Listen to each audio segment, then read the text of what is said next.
السلام عليكم ورحمة الله وبركاته. مقاعي وسميرة اسمها صالح. maanta waxaan joognaa sanad guuradii ka soo wareegtay asaaskii IBS Bank.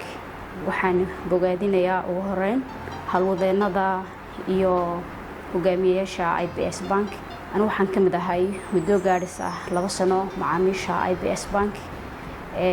runtii aad baan ugu faraxsanahay inaan qayb ka ahay macaamiisheeda ay sida hufan iyo hawlkarnimada leh ay ugu adeegeen.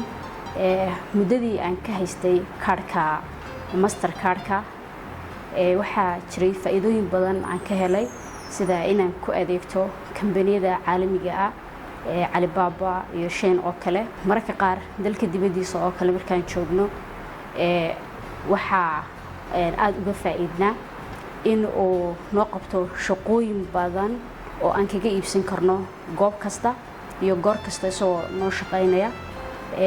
gabagabadii waxaan bogaadinayaa guud ahaan halwadeennadaas aad baan ugu faraxsanahay. waxaan u rajaynayaa gool waarta. Assalaamu calaykum waraxmatullaahi wabarakaatuh.